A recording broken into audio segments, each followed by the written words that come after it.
Good morning, everyone. Good morning. It's always one of my favorite things to see people pop up on the screen. Like magic. Great. So glad that you can all join us today. We are recording this morning's presentation. So if you prefer not to be on screen, we encourage you to turn off your camera. We welcome you to stay on screen, but if you would prefer not to, there is that option as well. I am so delighted that all of you can join us this morning. My name is Amber Kern Johnson. I use she, her pronouns, and I am the Executive Director of the Community for Positive Aging and Hollywood Senior Center. And it's such an honor to be celebrating International Women's Day and month. And I want to begin by thanking the awesome Advisory Council Activity Committee. A number of them are on this call this morning, who've just done a fabulous job lining up for esteemed and inspiring speakers. One each Friday morning in March, through the series Honoring Accomplished Women in Oregon. And I hope that I will see many of you the following Fridays as well. Just an incredible group of speakers. And I'm really excited to be starting this morning with our special guest, Michelle Lewis. And I'll be introducing her shortly. We really looked to highlight and recognize International Women's Day and month, which is a global day for celebrating the social, economic, cultural, and political achievement of women. And it really marks a call for action for accelerating gender parity. This year's theme is Break the Bias. And you'll be hearing stories of powerful women sharing their experiences and leaders in the community. And I'm very overjoyed and honored to be asked to lead and help welcome our wonderful speakers. Each speaker will present for anywhere from 20 to 30 or so minutes, and we will have time at the end for Q&A. You can enter your questions at any time in the chat, and at the end of the presentation, we will be calling from those questions. You can also wait until the end of the presentation and ask your questions by raising your hand. And Michael Murphy is going to be helping us with that part. Well, let's get started because we have a really, really exciting speaker. Just really delighted to be able to introduce all of you to Michelle Lewis. And Michelle has a Bachelor's of Science in Human Services from the University of Phoenix and an MSW from Portland State University. She has worked for over 15 plus years in human services and the mental health field.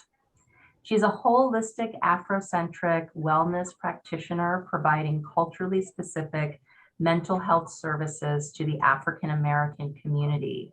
Michelle is a Portland native. She has been married for 27 years. She's a mother of 3 sons and a grandmother to 3 beautiful grandchildren. Michelle and her husband, Charles, are also the owners and operators of Third Eye Books, Accessories, and Gifts, LLC, in Southeast on Division. The Third Eye Bookstore is the only Black-owned brick and mortar bookstore in the entire state of Oregon. Michelle applies a combination of anti-oppressive practice, liberation psychology, empowerment theories, and strength perspectives to inform her practice when working with families and communities. And her drive to understand the complexities of the world has led her to study African spirituality, meditation, Kemetic Reiki, Usai Reiki, astrology, apothecary, herbalism, among many other things. And through her own physical health struggles, Michelle has gained a wealth of knowledge about herbal medicine and other natural and spiritual healing modalities. Michelle is very passionate about helping others, empowering individuals to make informed decisions, not only about their own mental, physical, and spiritual health, but their total lifestyle. Michelle is a Reiki master, sacred woman practitioner, and a vibration sound therapist. And we're so honored to have her today to speak about her journey, her experiences, and share with all of us. So please help me welcome Michelle Lewis. Thank you, Michelle. Thank you. Thank you so much, Amber, for the introduction. It is a pleasure and an honor to share space, Zoom space with each and every one of you.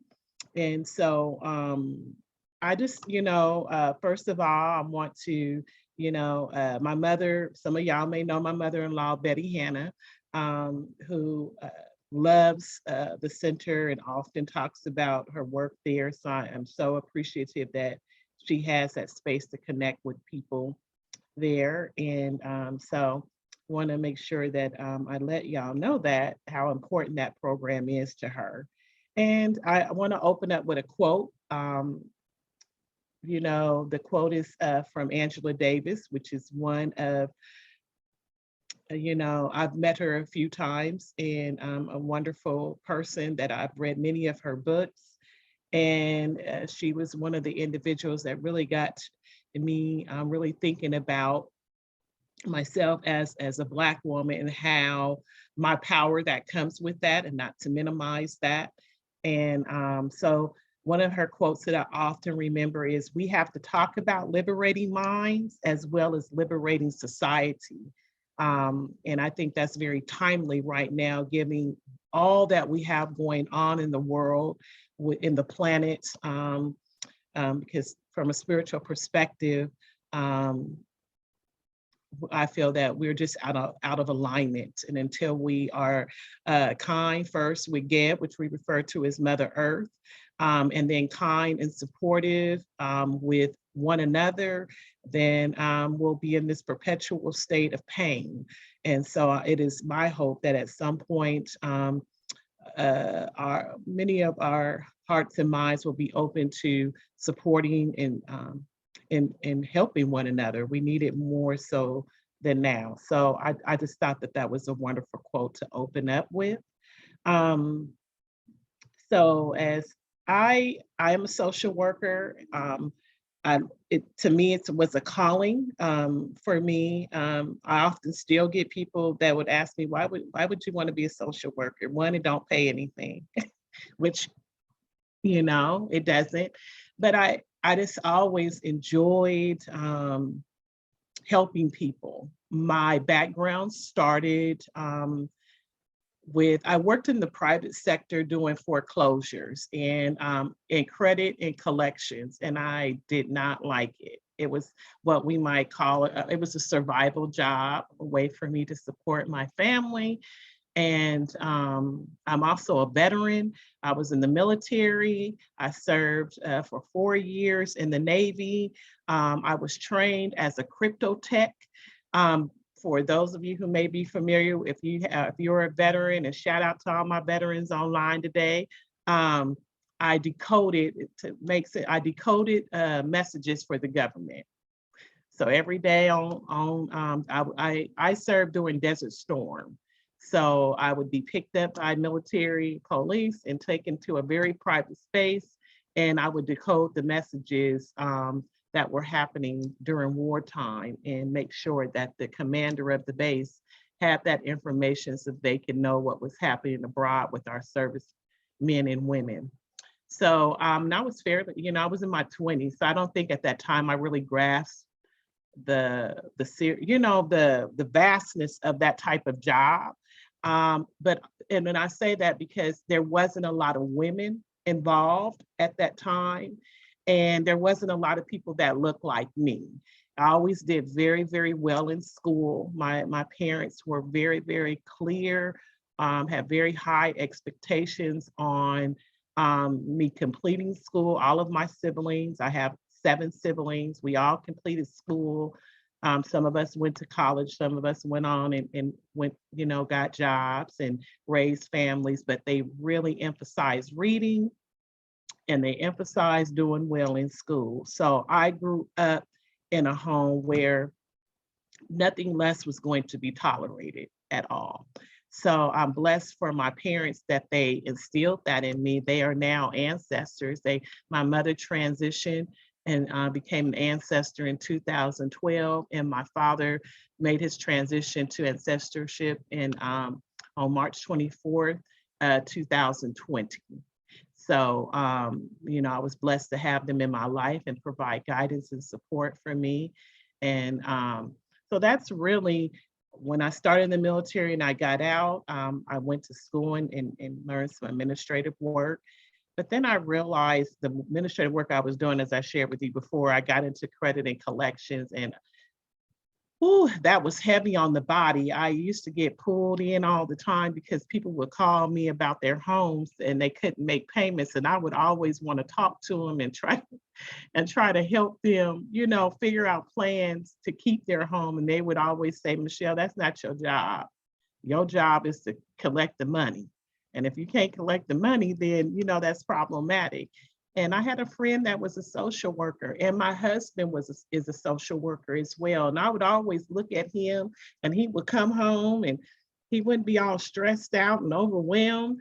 And I was like, I need to figure out what you're doing and how, and he had a friend that he introduced me to, and we became friends. She worked for Volunteers of America, and they had a position open, and at the time they were asking for an individual who had a master's degree. I, of course, did not have I didn't have that at that time. I had obtained an associate's degree in early childhood education because I really I love children and I wanted to be a teacher at that time. And I met with her for this position, and she saw a light in me. And, although I didn't have the credentialing as, the degree, she was like, hey, if you want to give it a try, I'm willing to offer you a position. And I was working with the elders through Volunteers of America. And it was an elder day center where families would drop off the elders and they would provide meals and activities for them. And then on the other side, I would work with mothers who had children, and I would run parenting support groups and create spaces for mothers to bring their children together and connect with one another. And I love that job. I love talking with the elders. I love sitting with them. They just had a wealth of information, and the children, they loved spending time with the kids. So we would bring the kids over and do crafts with them. So that was my first introduction to social work. All I remember her saying was, well, we can't pay you what you were making in this private sector. And I remember looking at the pay and I was like, oh, to go from, at that time, I think it might have been $13 or something. This is back, in the late 90s or something, to $8.50 an hour. And I remember, Claude, have mercy, like, ooh, that. And, her words, she said, well, if you do this, you do it for the love of the people. And you're called to this. And I remember money cannot buy peace of mind. And also I realized that my purpose should not, my career should not drive my purpose. My purpose should drive my career. And so that's when I released myself from that private sector and really truly immersed myself into social work and really spending time in the community. And that opened so many doors for me, so many doors. I work with teen parents, and after I hit, I guess, did all that I felt I could do with the community center, I ended up transitioning into a role working with teen parents who needed to obtain their GED education through a agency at that time called Pathfinders of Oregon.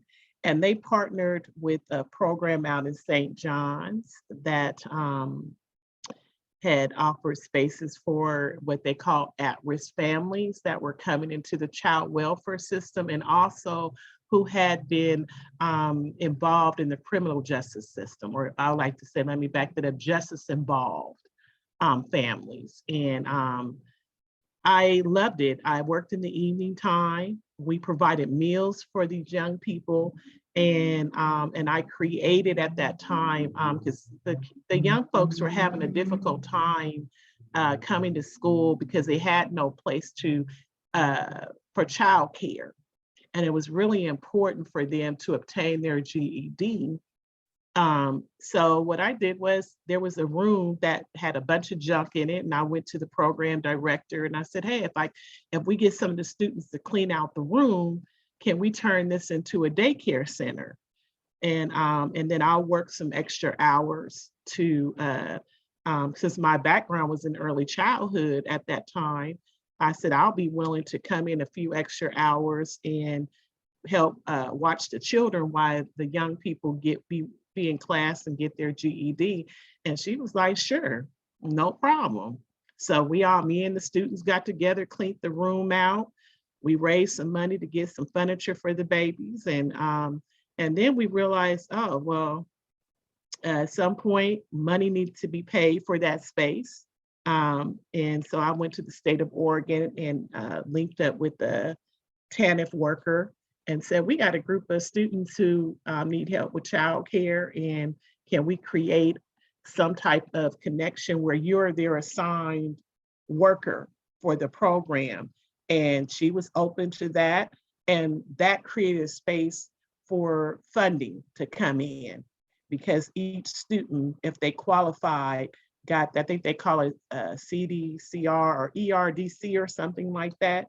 Each student got money, and that covered the child care, and that also created money for to cover that room. And I did that, and then I also taught some parenting classes to those students. And back in the day, we used to call them, when I was in high school, personal finance. So teaching them about how to run a home and budget your money, and how to stretch your TANF dollars through some couponing, how to make healthy meals, stretching meals. So I would bring in various community members who had that specialty that they can teach these students some skills. That worked out very, very well. I did that for a number of years. And as I go into this, that's what led me to really having a clear understanding. As Amber shared with you, I work from an anti-oppressive practice lens with a mix of liberation psychology and empowerment theories. So I have the language for it now, but back then I can now make the connection that was what I was bringing into my work in the community with the young people. And so anti-oppressive practice, in essence, it just seeks to identify strategies to construct power in a way that will address systemic inequalities that operate simultaneously, and on an individual, on a group, and an institutional level. And, as opposed to us continue to producing and reproducing systems of oppression, which this is ongoing. We know, we see it all day, every day. Many of us experience it.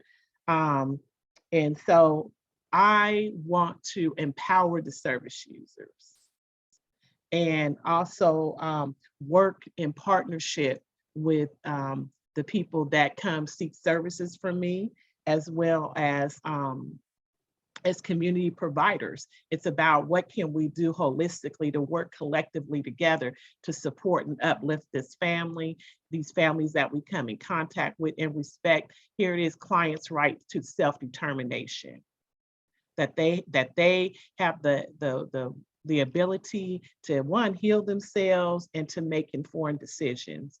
My job at that time that I realized was just to walk alongside folks and also do some motivational interviewing, even when we feel like this might not go out well, but just like, let me explore it with you. Sounds like you've thought about this particular issue, and maybe you're opposed to not, going in this direction that people are recommending. Let's talk about what are some of the pros and cons of that.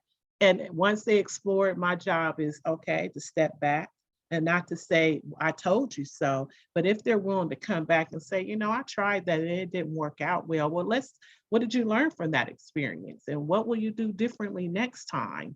And then release it to a positive future. So that is more so around that anti-oppressive practice approach, very from a simplistic view without a lot of extra words. And the liberation psychology, I identify as an African person. I don't identify as a POC individual. Now we got all these terms now that constantly change, and I often wonder who gets in these rooms and creates these terms, and often it might not be people like me. I never identified as a person of color, and but I have many friends who are POC, but I also understand within the construction of white supremacy, there are POC people who also have a level of anti-Blackness and are complicit in some of the treatment that I, as an African person, and my ancestors have experienced. So I tell people, although my geopolitical location is here in the United States, I am an African woman. I have traced my roots. I am Nigerian. I'm Fulani, and I'm Yoruba. So those are my people. And so I always knew deep down that was in me. The ancestors just kept that at bay from me till they were ready for me to be present to do the work that I'm currently doing now. And so with liberation psychology, it's just spending some time getting them, always raising your level of consciousness, that third eye, because these right here fool you all the time. So raising the third eye, our consciousness, understanding and unpacking the psychology of oppressed and marginalized groups of people, that's ongoing. There's no end at this point in time. Our hope at some point, it probably won't be in my lifetime or maybe my grandchildren's, but we're going to be continue to unpack that and constantly challenging these dominant power structures that are in place. That's that liberation psychology. And then the empowerment theories is essentially as a community worker, as a social worker, and then also as a mental health therapist, using various intervention methods that guide people towards achieving a sense of control over their life. Not me telling you, understanding that when I enter a room as a social worker, even as a mental health therapist, that I come into a room with a level of power that can really impact someone's life. So I'm about empowering individuals to make informed decisions about their life, and whatever they choose to do, respecting that. It's about that self-efficacy and encouraging people that, like you say, everything you need, you have inside of you. Somehow you may have gotten separated from it on the path. And as a mental health therapist, social worker, I'm there to help you, walk alongside you, and present some tools to you, because I don't have all the answers, but present tools to you, and you choose what tools you want to implement in your life work that's hopefully moves you towards a trajectory that with accomplishing your goals. So those are some of those theories that are ongoing, and that I, even as a bookstore owner, that I continue to incorporate, because it falls into the type of books that we have in the store. And I'll talk a little bit about that, but I even bring that work into the types of books that we tend to offer the community at the store. So being in the military, becoming a social worker, working with teen parents led me to realizing and listening to students that many of their parents were experiencing issues around mental health, also incarceration, high levels of incarceration, generational um, families where multiple generations of their family have been in and out of the prison systems. Jail and prison is two different things. I let people know, don't get it confused. Prison and jail, a lot of people put them together, but I've worked in both of them and they're very different. And but also understanding that pipeline of what happens to poor Black, brown, indigenous, and even poor white kids who don't have the economic resources to create spaces to make a decent living, to take care of themselves, and even young people coming in, taking care of parents who may have been involved in these systems, and now these systems have created a barrier to them attaining housing, jobs, healthcare, all of the things that we need to be healthy, proactive, interactive citizens in this country.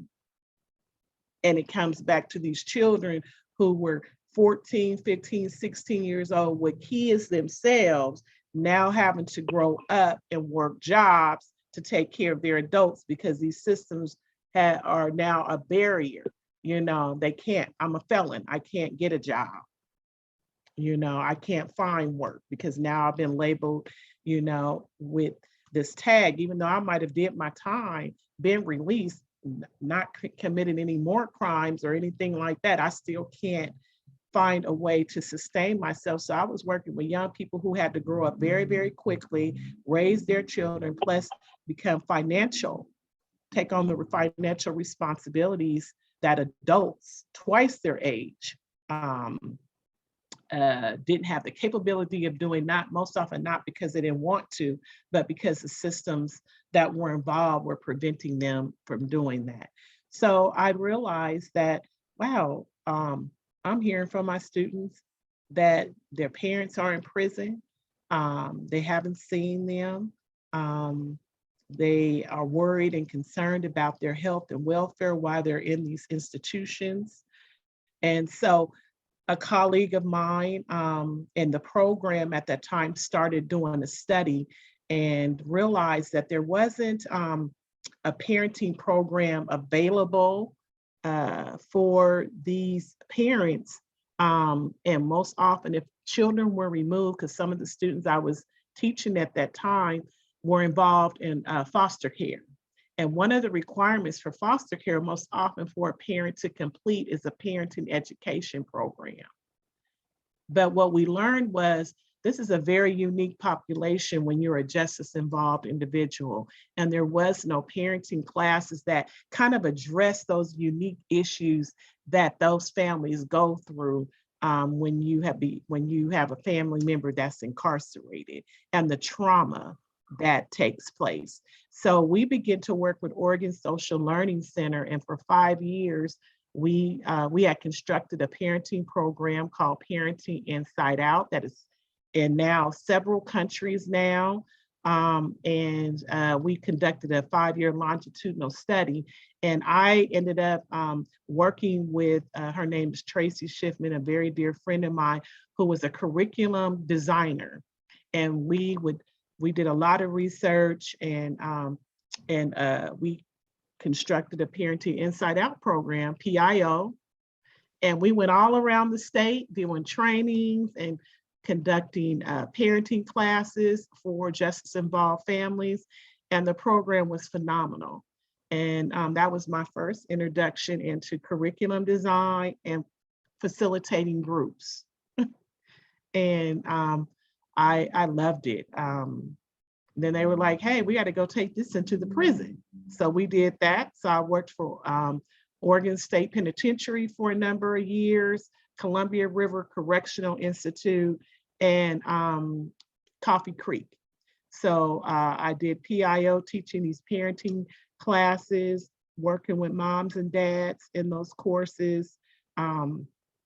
loved it. And what we found that the waiting list got so long that people were matriculating out of prison. And we were like, okay, now we got to take the PIO and turn it into a community-based version. And so I came out of prison and worked with a group of social workers, still hadn't went back to school yet. And we created a program called the Center for Family Success. And we worked with Department of Community Justice and said, hey, when these individuals come out, the first 90 days of reintegrating back into the community is very pivotal. If people don't have food, clothing, shelter, that's going to be a problem. You're going to possibly go back to what you know, not because you're a bad person, but it's about that trauma in the back of the brain. That reptilian brain is where people are going to operate from. You're not going to use the prefrontal cortex, executive reason and function. You back here. You got a food, clothing, shelter, safety. That's primary. So they're going to operate from there. And if we don't provide these resources, so the Center for Family Success became a program. We found a little building out on 181st in Gresham, and we got to work.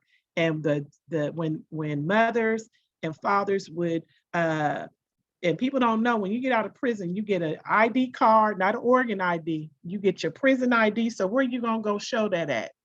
You don't want to show no prison ID card. Okay, so you get a prison ID card, and if your parents or family members didn't put no monies on your book, I think at that time they gave you $20. Okay, and a bus ticket.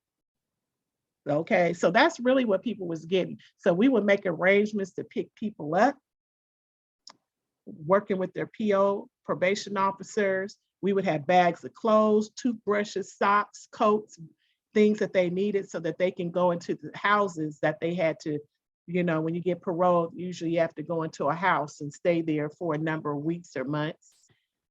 And we started doing that, and the families were coming in, and then we realized we needed to take this prison program, the parenting, and turn it to community, and so that we can help these mothers and fathers who wanted their children back from the state complete that requirement. So we completed the PIO community version and offered advocacy, family stabilization services, because we understood that it would take anywhere between 1 to 3 years to help stabilize a family. We helped create find housing for them. And then we realized after they completed parenting, we wanted to keep them in a little longer. So I and Tracy co-wrote a curriculum called Healthy Relationships, Successful Families. That was a family violence intervention program, because we didn't dealt with the kids. Now we got to deal with the adults and our interactions with one another. And that kept people involved for at least a year. And then we did a lot of community engagement work, field trips for families, helping play groups so parents can get acclimated back to spending time with their children. And I worked there for about 10 years. And then finally somebody was like, well, if you want more money, Michelle, we're gonna need to give you need to go back to school. I was like, what I've done or support ain't enough? So no problem. I went back to school and I obtained my master's in social work degree. Was my very first time, my first 2 years of grad school. I was running a program and going to grad school, so I didn't really get to spend a lot of time on campus. It wasn't until my last year of grad school that what I know now, the ancestors were putting people in front of me that people who look like me, who had serious mental health, depression, anxiety, trauma.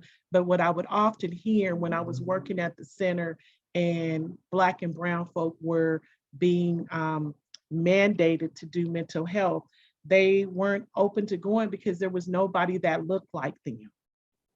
And I would hear that repeatedly.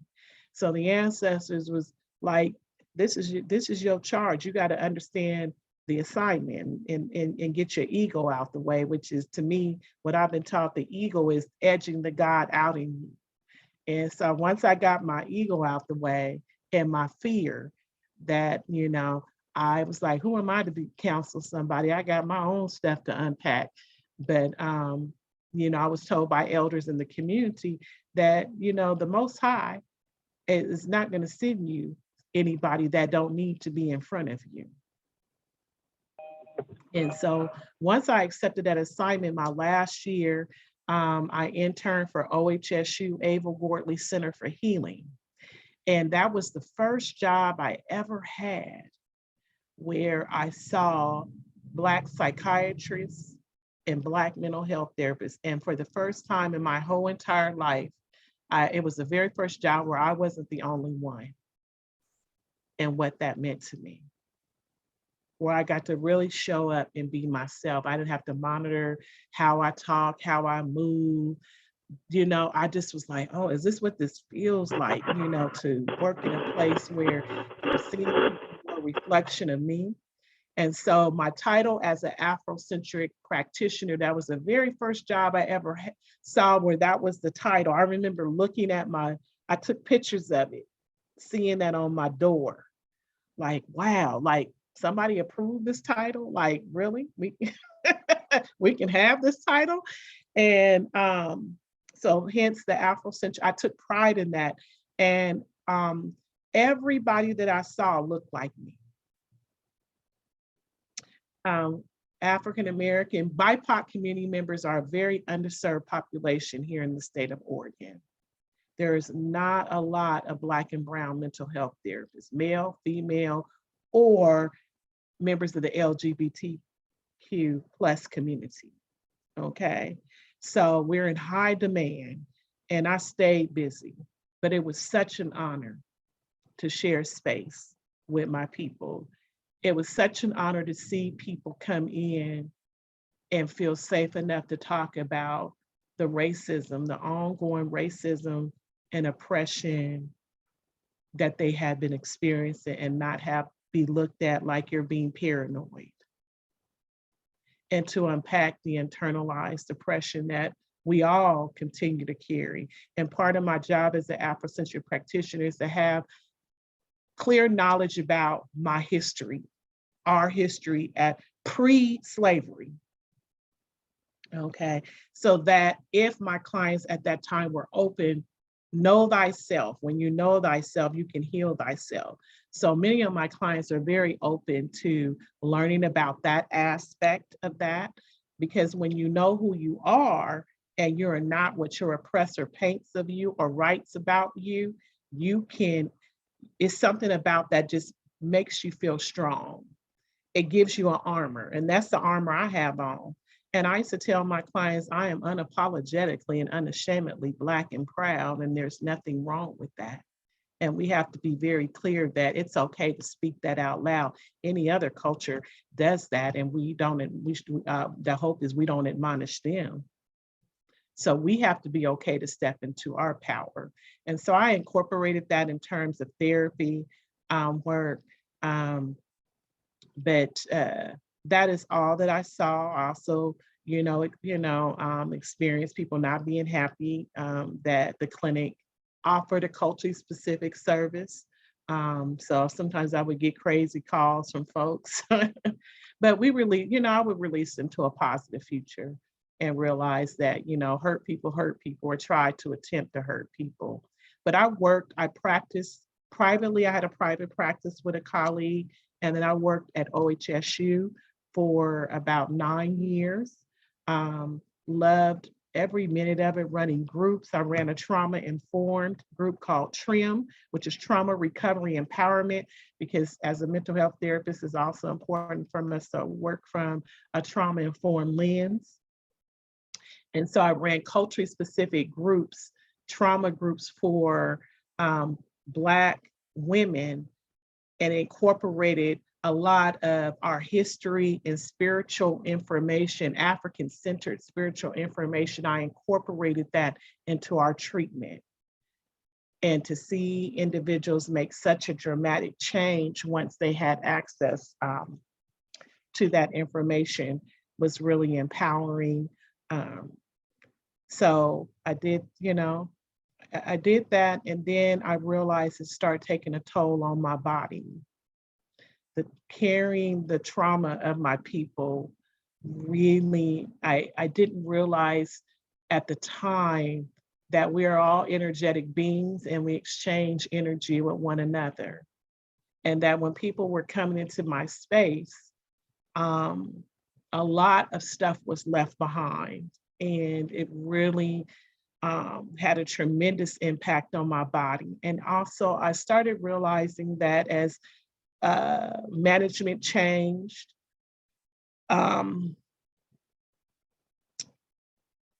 money became the issue.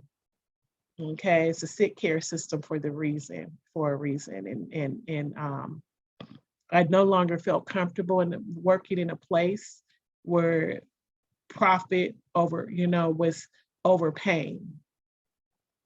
Okay, and that group marginalized communities often kind of got pushed to the side. You on Oregon Health Plan, you on the, it's different. It is what it is. Like I said, we don't have to like it, but it happens. And the more it took a toll on my body, I realized through my own working and trying to figure out my own spiritual path that I needed to go through rites of passage. And I went through that. And for those of you who may not be familiar, most African people go through a rites of passage program where you become a man or where you enter womanhood. And I realized in my community, many of us didn't get access to those type of programs. And so my mother was an avid reader as well. And she would have this book called Sacred Woman by Queen Afua. And my mother was a medicine woman. At the time, I didn't make that connection either because I was disconnected from my roots. And she would make us awful stuff for us to take when we would get sick. And she would be in there with herbs and everything. And she would try to, bring us in here and there. And I, some things I picked up on and I would use with my children. There were some things I saw, but I put them back here, and the ancestors knew you're not ready for this work, but that's okay. We're gonna get you ready.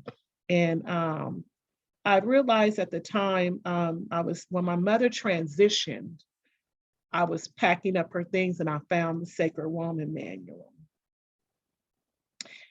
Oh, I'm so sorry. Oh, and that really changed my life. I remember sitting down right after she transitioned, and it was like, that was it. They were like, this is it. This is it. You need to get on board with this very quickly. And as with my body, I knew it hit when I couldn't walk. And I was going to the doctors and nobody could find out what was wrong with me. And I was experiencing my own racial, the oppression because I'm a dark woman and that I'm drug seeking. And my pain was being dismissed. And then I realized I have to heal myself, and the Creator is going to give me everything that I need to do that. And they did, and it was the herbal work. And so what I ended up doing was seeking out Queen Afua. And in 2019, I started rites of passage and I left the country. And I went to Kemet, which they call Egypt. And I spent time in the temples, and I spent time with the people, and I spent time in libations, and I spent time in meditation where I can hear the voices of my ancestors, and where I could be around people that weren't looking at me as, why are you here? But welcome home. And where I've taught that in Egypt, those people didn't look like me. But when you go, they tell you different. You are the people on the walls of these temples. And spending time in those temples, and spending time in my gateway, which was Sekhmet, which is the healer, I got my downloads. and I started doing a lot of writing. And when I crossed over from being when you go in as Sacred Woman, you go in, we would call it swim, Sacred Woman in the making. And there's many things that you must do and complete. And it's a lifelong process, but there are certain things that once you meet, you cross over to Sacred Woman. And once I met those requirements after many, many, many, many, many months, I became a Sacred Woman. And then I did more work and spent more time in the temples and more time with Queen Afua and more time with other spiritual teachers and my sacred sisters. And I became a Sacred Woman practitioner where I can go into homes and bless people's homes and spiritual baths. And then the Reiki. So I was just drawn into now the answers are saying you have the tools, the traditional mental health tools that can help you when you meet someone where you can put two and, oh, so you got depression. Okay, I have that background of what depression looks like. I understand the clinical component of it, but now I can bring in that holistic wellness to it. And they have not yet sent anybody to me that wasn't ready and on the path. And so from that, I started during the pandemic when we came back into the stateside. We had heard about COVID when we left, but in Kemet, you're kind of, where we were at, Cairo, Aswan, Luxor, we were kind of off the grid in a way. We disconnected from cell phones, news, all of that. And when I came home, I just remember like, why does everybody get all these masks on? Like walking through the airport and everybody had this look. I would just say the look of, let me just be clear, to me, it was the look of death.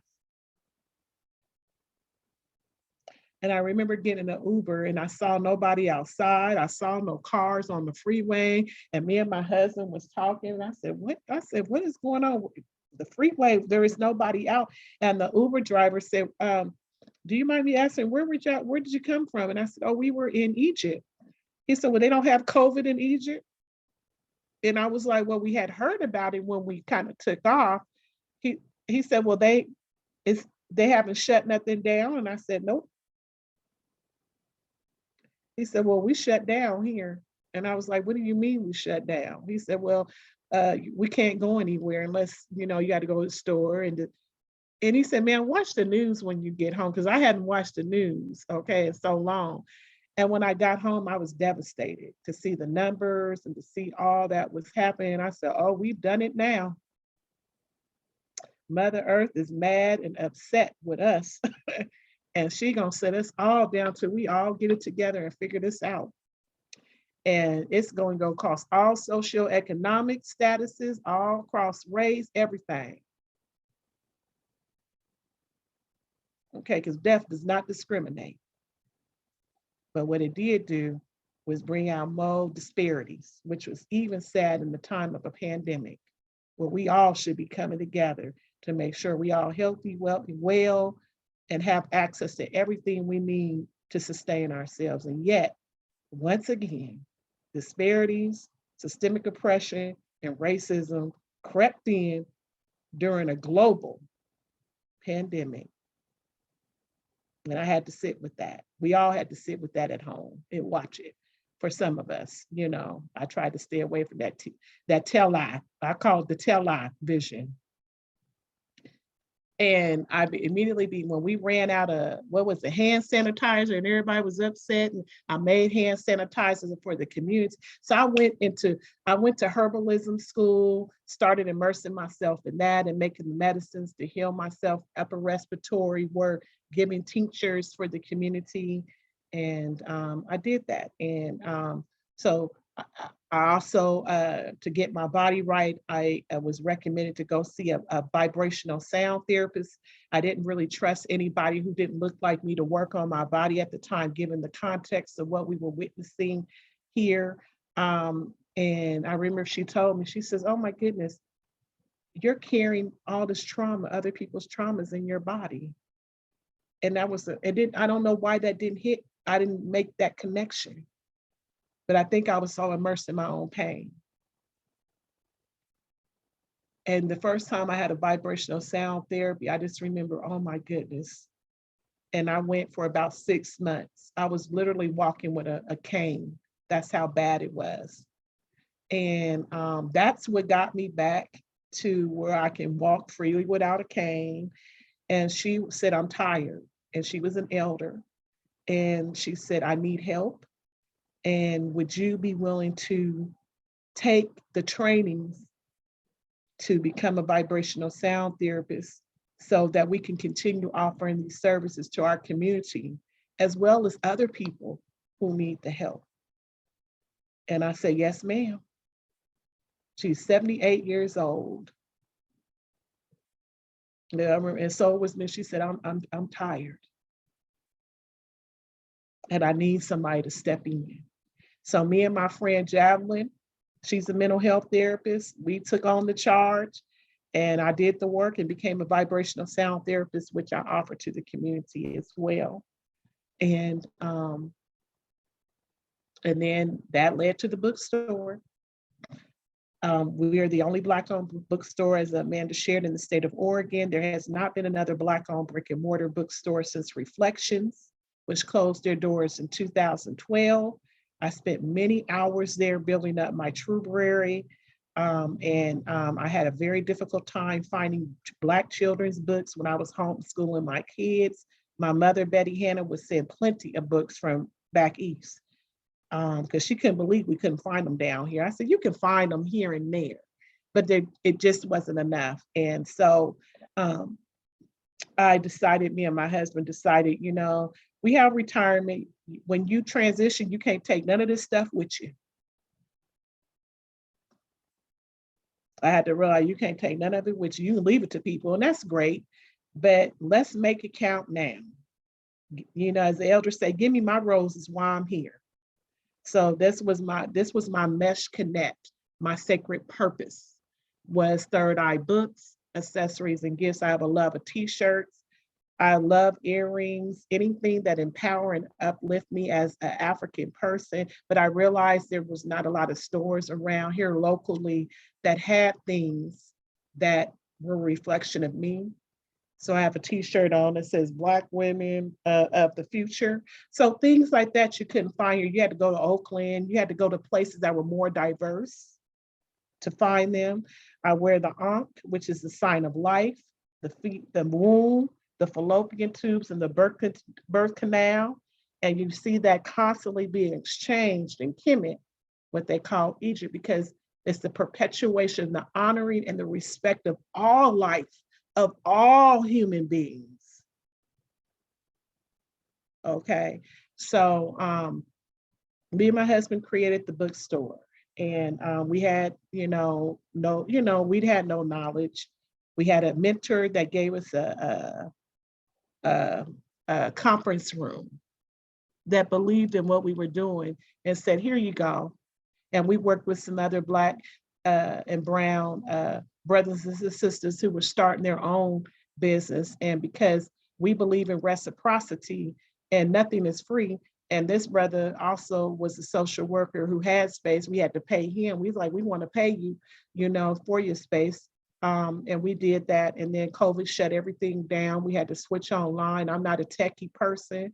Bless my husband's heart. He stayed up many hours trying to figure out Shopify online so we can get online. And when he accomplished that, we didn't hear no bells going off for many, many, many, many, many, many months. And then once again, when another Black man was murdered, George Floyd, I remember hearing ding, ding. And I was like, that's how dormant it was on the website. We were like, where is that? What sound is that? Where is that coming from? We went up to the office and I said, oh my goodness, people buying books on the website. And everybody was coming in buying books, buying up everything that we had online. We couldn't get books fast enough, and books were being sold out all with a lot of the major book distributors. And then people were writing about that process, about established bookstores had not been able to meet the demand. And I remember feeling a lot of guilt from making money, because I realized that that's when things took off, was when we all were forced to sit at home. For those of us who saw it, many of us didn't, but for those of us who witnessed that lynching, I'm gonna call it a lynching, um, uh, it tapped on things for people. Whether it might have been guilt, I don't know what it, but it tapped on things. I remember getting phone calls from people I hadn't heard from, and I don't know how long, that I had worked with, like, are you okay? Sending me what you call them? They wanted to cash app you money and stuff. I just didn't understand what that was a whole nother thing to unpack, but I didn't understand what that was from. But I felt bad that as a result of this man losing his life, that it took people being forced to be behind doors at home to see it live, to say this really happened. Black folks ain't being paranoid and making this up, that this happened. It took a lot for me to reconcile that, and I poured libations out every day for transition, for ancestors who have transitioned, in particular Brother George. But that's what really got Third Eye really going, where people started to see us. And we did a fundraiser asking the community to help us open up a brick and mortar, because I could not operate out of a 2-bedroom apartment. I could not do it any longer. Books were taking up space, and the community showed up, helped us open up our storefront. We're located at 2518 Southeast 33rd. We've been open. We opened up on we were supposed to open up on Juneteenth, but my son got married on that day. So we moved it to June 20th, and we invited the community to show up. We had an Olympic gold medalist who reached out to us, who wrote their memoir, wanted to come. She flew down, Tiana Bartoletti, and did book signings, and people showed up, and children showed up. People looked at the space, were really, really happy, because we wanted to let people know this is what you invested in the community. Not only did you invest in us, but you invested in the community. And so the store has been open for a little over a year now. People are very, very excited. I want to say 99% of the people are excited. We do get that smidget of 1% who do show up in person to let us know they're not happy. But we have to understand the history of Oregon. Let's make no mistake about that. And if you don't know the history of Oregon, we will have a book called The Peculiar Paradise, which talks about the history of Oregon, which a lot of people want to keep hidden under the progressiveness, or keep hitting about the sundown laws. And so Oregon does have a beautiful place, but Oregon does have a history. My family got here to work in the Kaiser shipyards. My grandfather came here when he was 14 from Arkansas, and he used to talk about it when I was able to converse with him as a teen about why he was brought here. A lot of white folks were dying at the shipyards, losing limbs and fingers, and it was illegal to. This was the last state in the union to allow Black people to be in here, to be in the state. And when Black people move here as a therapist from very diverse places, they would wonder why they would be anxious and have these experiences that they couldn't quite label what was happening. And I would ask them, what do you know about this place? You need to understand what you're dealing with, because you're going to have an armor. If you don't, and you cannot sustain that, then you may have to make a choice to move.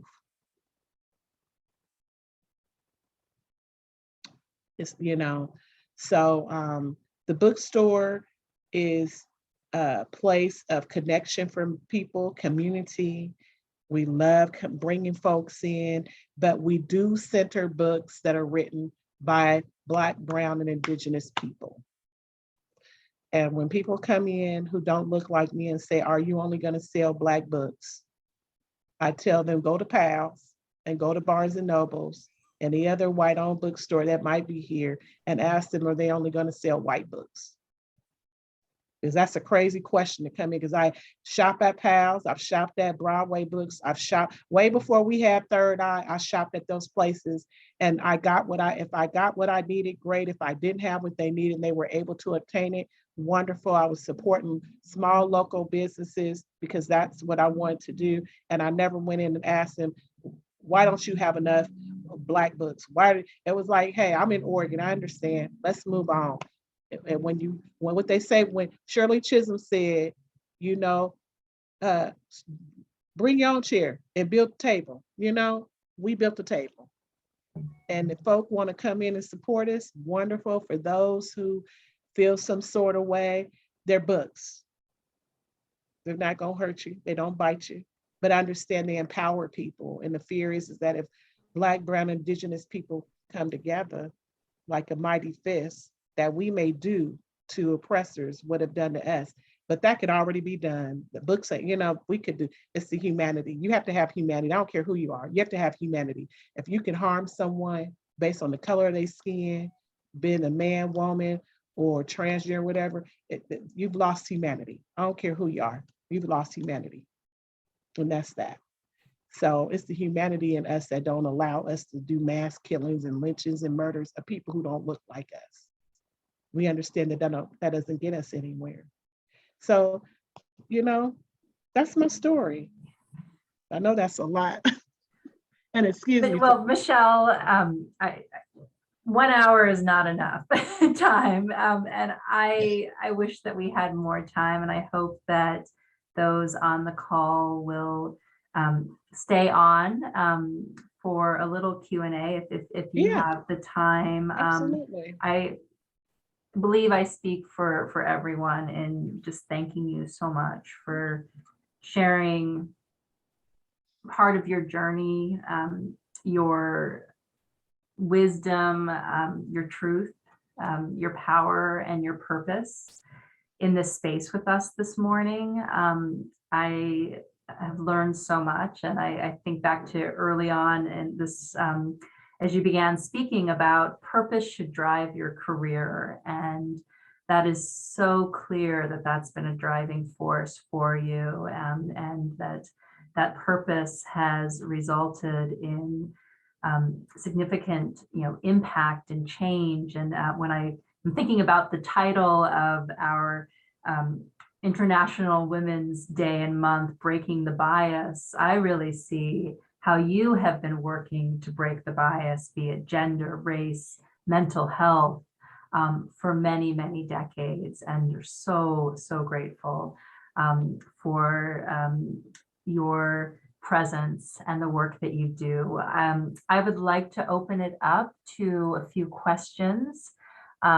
Here we have some chats. It says, we'll get there. A lot of thanking you, and thanking you so much for sharing and for your vulnerability and your humanity. You have shown us a life spent developing strategies to empower others.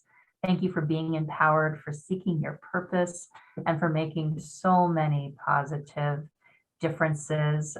Right now, there are people wondering what they can do to help defeat racism, and you've spent a lifetime doing that.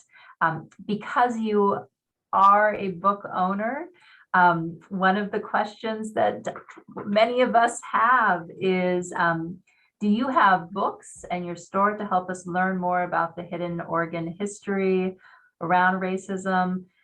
In addition to that, really interested in what books you would recommend to those on the call to learn more about liberation psychology, healing, other recommendations. And Michael will share the website to go to to visit the store, both online and in person. Yes. Well, thank you. Some of the books, one of the books that I'm constantly referring to by Resmaa Menakem, it's called My Grandmother's Hands. Yes. And so I really, truly, highly recommend, because also there is that white body supremacy as well. And so white folks have their own trauma. Way before they encountered African people, white folks were doing heinous things to one another. Okay, that's encapsulated in white bodies.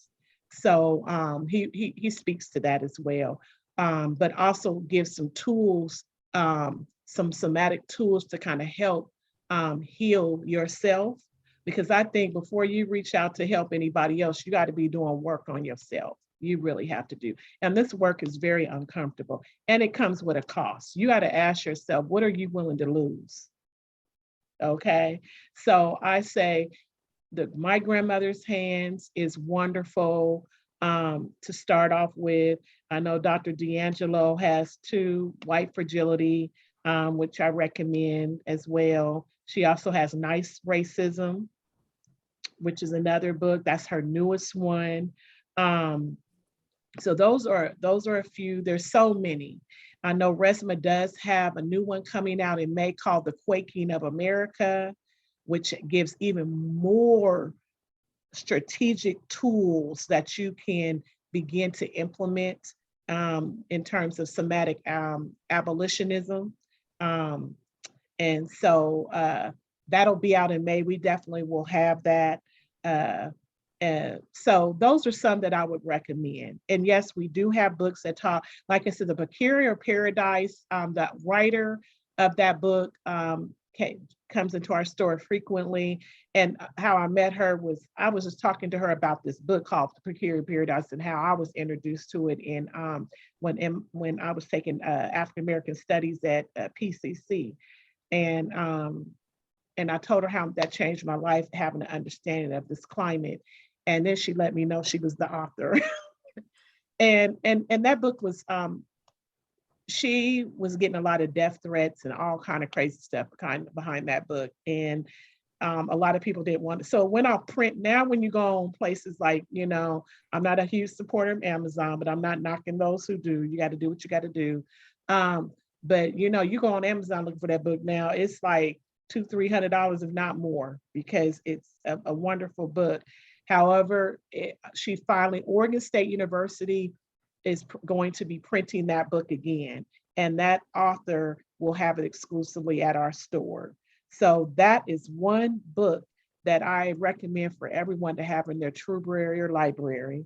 And then we have Sundown Towns, we have The Color of Law, especially around housing, even more so now that we have many of these restrictions that are being lifted. We have this, as we all know and see, we have a serious issue with a lot of individuals who are houseless here. Everybody ain't on drugs and everybody ain't mentally ill. Okay, we got a combination, and we, as you see, it's really changed Portland.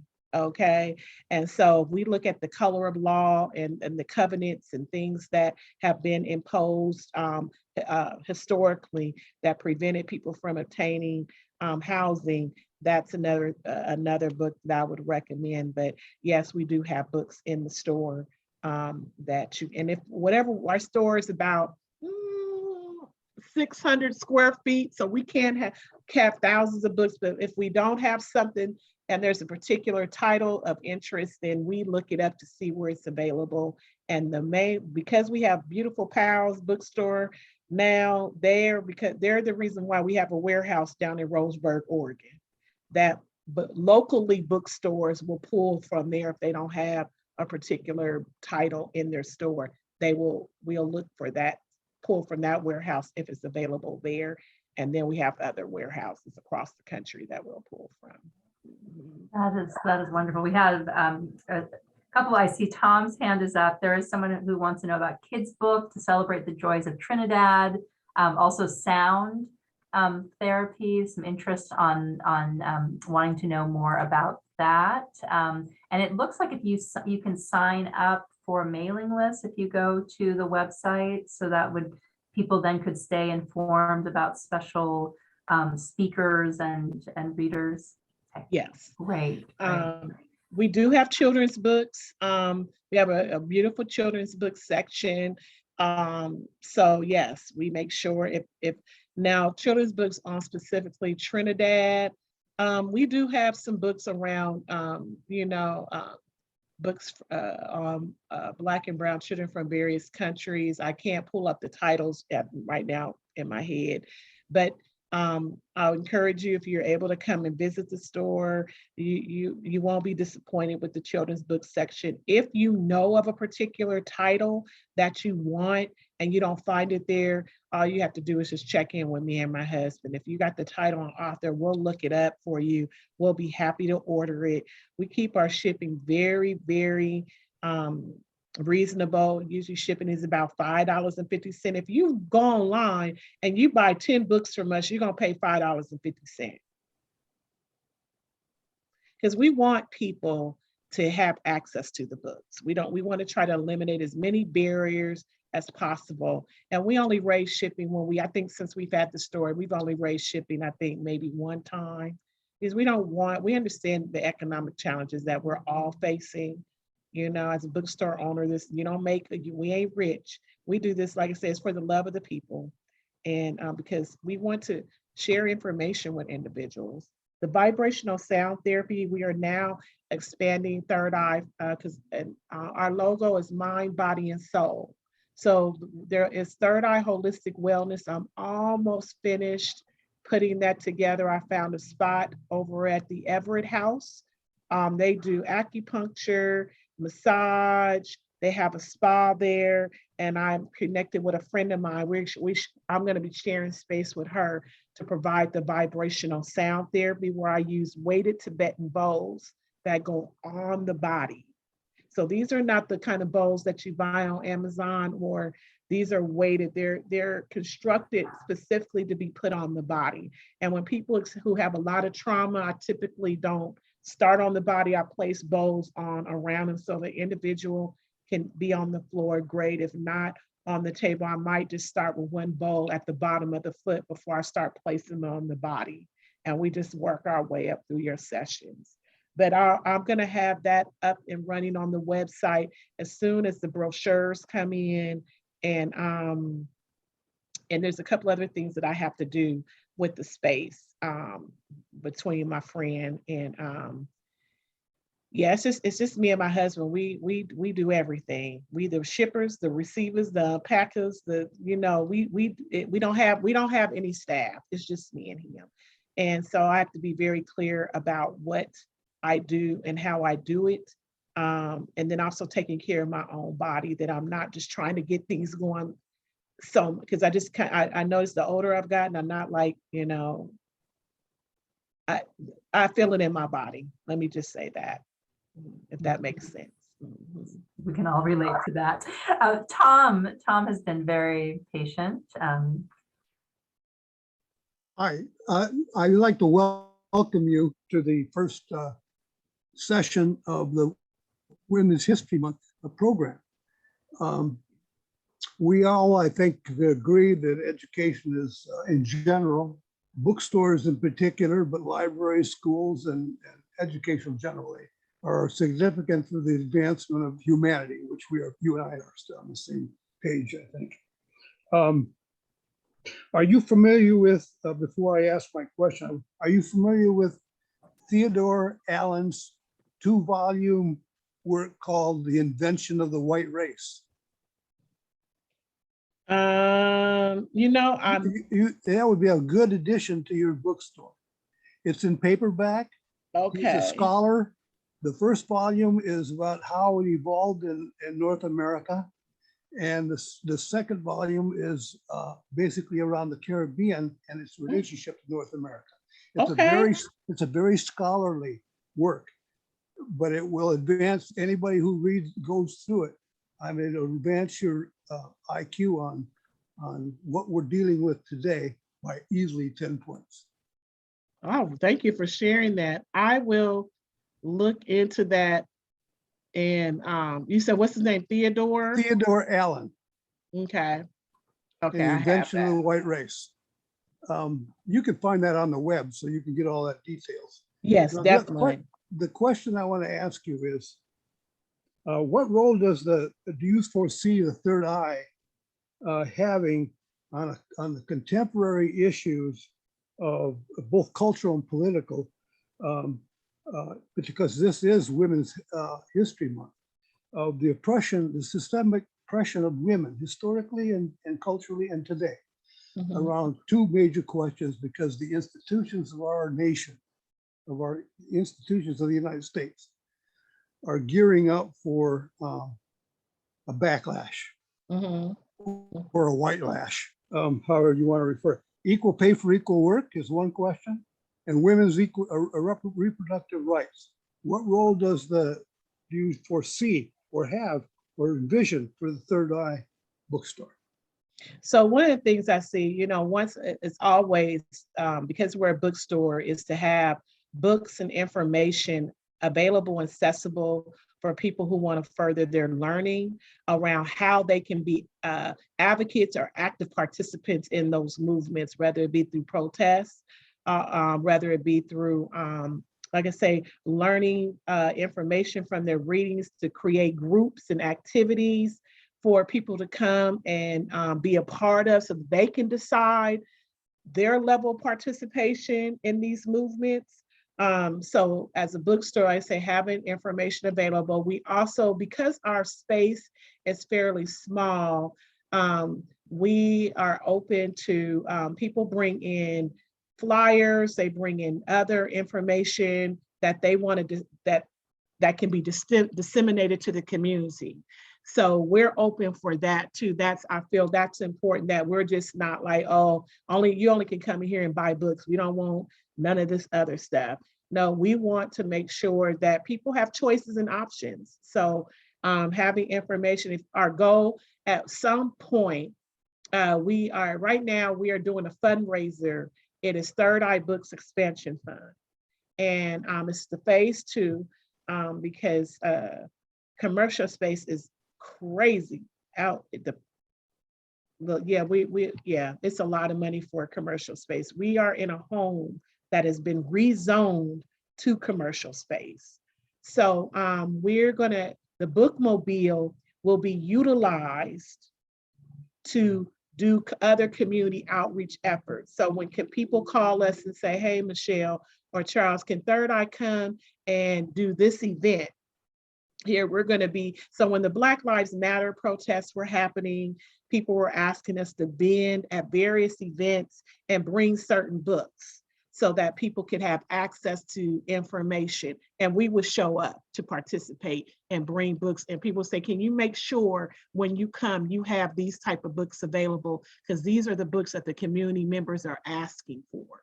And we would make sure that we accommodated that request. Most recently, the Black Panther Party, we had a huge Black Panther Party here in Portland, Oregon. Some people know about it, some people don't. But most recently, they had an event where they had members of the Portland Black Panther Party as on a panel, and they reached out, and community members were like, we need Third Eye Books to show up, bring XYZ books available. We showed up to do that. So those are some of the things where I see us participating and being part of those movements. Right now in our bookstore, we have a table set up to honor International Women's Month. So we have books out. We use our social media, Facebook, Instagram, to get information out to the masses.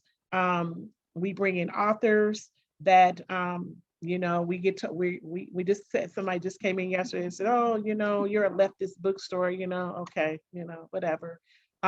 So we'll bring authors in to talk as well. So that's our way of how we're trying to be a part of that as much as possible. I hope I answered your question, Tom.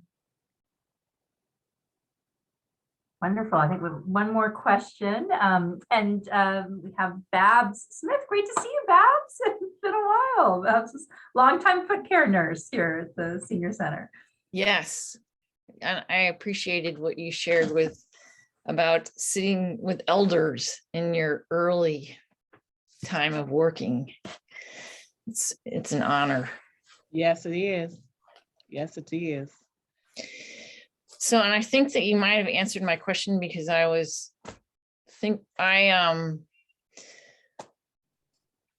start to read books and then I get overwhelmed. So I'm looking for like a book study, but it sounds like you have flyers for that in the store. Yeah, for the we have had some customers ask, are we going to be able to do that? At some point we want to reach that goal where we can have like a book book group for folks. But I just said, realistically, if I find somebody that can do that, take on that task, great. I just can't do it right now with all that I do. And that's serious. Anything I start, I like to try to, follow through with it as much as possible. And I understand a lot of folks are at capacity right now too, with working online and all of that stuff. So that is our goal, to be able to do that. I also, on our link tree, I have asked some of our followers to to send us information of book groups that are open to the community. Some groups right now, we get a lot of requests for the list for the BIPOC community, and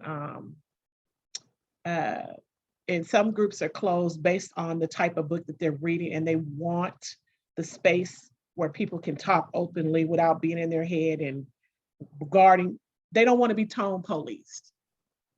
Does that make sense? And I've been in groups before where it often, when it's very diverse groups, as an African person, you're just in your head a lot. I'm not gonna say that because I don't want to, have nobody feel some sort of way. And we're in this space now where we got to have space to talk openly without fear of judgment and reprisal, and somebody saying you this, you that. And it's like, no, this is my experience. This is what I'm getting from the book. This is what came up for me as a result of reading this passage without being pounced on. So I have asked other people to share with us what groups they're in so that we can list those, so people can have on it, have access to signing up for those groups.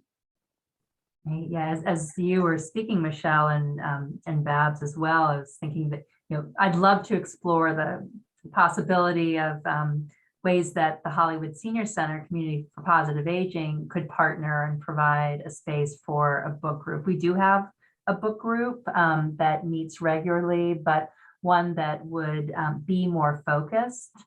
We have an equity team here, and we are just beginning to look at My Grandmother's Hands. So we're really excited to,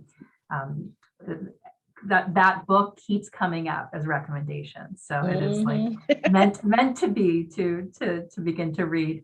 We're just going to take 2 more questions, and then we're going to close today's session. Adrian and then Lois. Hi, I'm Bernadette, actually. He's Adrian. I'm Adrian. Hi, Bernadette, and hi, Adrian, too. Welcome. I have made multiple lists about multicultural books for children and adults, and I'm wondering if that's the kind of thing you could use to post on your website where I would send it. I don't know if that's something that you do. My second question is whether or not some of the author presentations you have are available on YouTube for viewing if we've missed them. So I will look to see what, like I said, my husband is the techie person. The last author event we did was, right in the summertime, this past summer, with a brother, Dr. Greer. He wrote a book called Spirituality and Mental Health of the Black Man. And that was well attended. And I believe we still have access to that. It might be on our link tree on Instagram. And then I'll see about adding it to our, I've written it down to about adding it to our YouTube channel. You do have one then?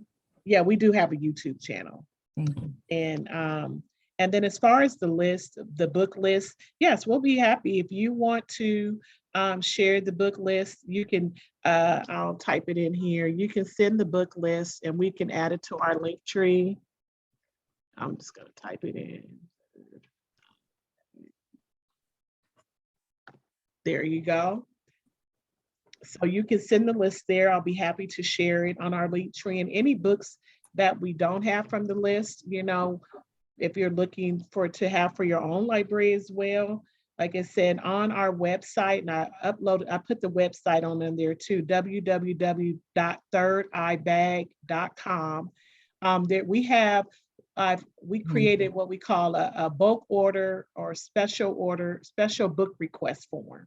And there's a link there. And anytime somebody goes on our site, because we try to upload as many new books as there are over 12,000 new books come out over on Tuesdays. All new books are released on Tuesdays. Okay, so it's so hard for independent bookstores to keep up with the amount of new books that come out.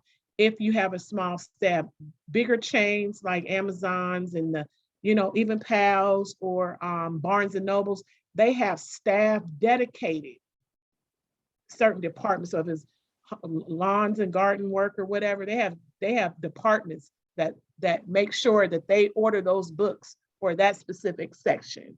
Or so we don't have book buyers or anything. Me and my husband are the researchers, the readers of our books. Everything that you find in our store is not there because we read it, we look at it, and we are very intentional about what we have there. And we practice cooperative economics. So Kwanzaa, they have the 7 principles of the Nguzo Saba. One of them is cooperative economics. So we try to make sure that the accessories and things that we have in our store, we try to procure them from other Black, Brown, Indigenous people, so that we share the money and we circulate the dollars within communities where the dollar doesn't often circulate. That's really important. I hope I answered both questions. Yeah, and I just wanted to say that I can send a follow-up email to everyone that was registered just with some general information, the website link, and the email address there with the sales@thirdeyebag.com. So, people will have that information if they want to, and the address. So if people want to visit the website or, go visit Michelle and her husband at the store. Yeah, so once we get that bookmobile, we are on our private time, we do take books to the elders that are unable to come out into the community. We're still in this global pandemic. People have serious health issues where they're not, even though the mask mandate will be lifted soon. So a lot of people are not comfortable with being exposed right now, especially if they've contracted COVID. So we do take some time out to take books to the elders that are not as comfortable or don't have the ability to make it to the store. And the fundraiser is also to get a ramp, because we're not wheelchair accessible. And we understand some of our elders are not as steady on their feet. And it really pains me when people call and they say our asset and we not. So we try to work out a plan of how to get those books to them, if not shipping them, but either bringing them outside, even if they have somebody have the ability to bring them to the store. Great, thank you. You're welcome. To close out, Lois has a question, I believe. Well, I guess it wasn't really, I do have a question. I want to know if you have regular hours at your bookstore that we could come and visit there. And yes. You do, good. It's on the website? Yeah, we're open Tuesday through Saturday from 10 a.m. to 6 p.m. And the only time we may have to close, like recently we had that little snow on the ground, and I live way out in Gresham. I don't drive, I don't care, sleep, I'm good. I don't drive in it. So we try to be safe and open up later. And we try to make those announcements online when we have to open late. And then when we have to take time to rest. So if we have to go on vacation, we try to give as much notice for that. But we have regular store hours. So yes, come on by to see us.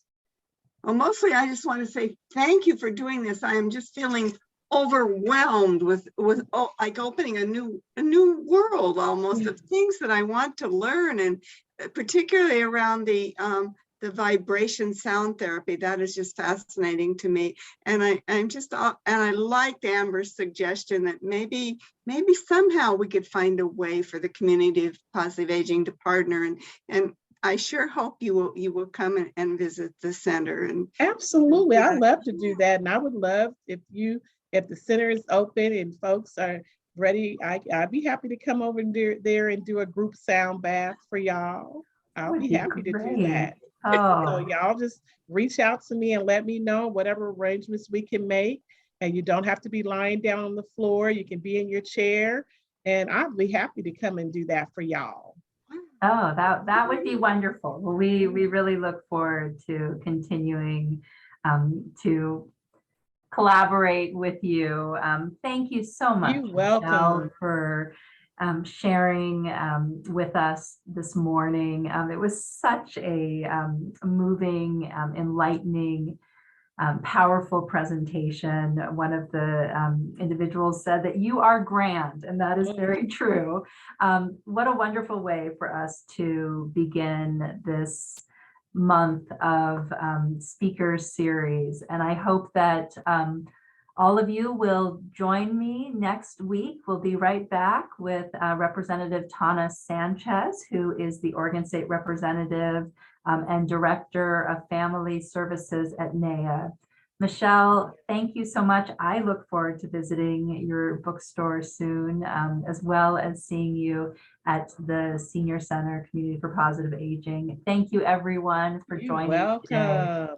And I just want to close out by saying thank you for having me. I appreciated the time. And I wish you all Ankh Ujab Seneb, that's the Mejanetter. What that means is I wish and send you all life, health, and prosperity. Give thanks. Wonderful. Thank you. you. A wonderful way to end it. Take care, everyone. Be well. Be Have a well. good day. You too.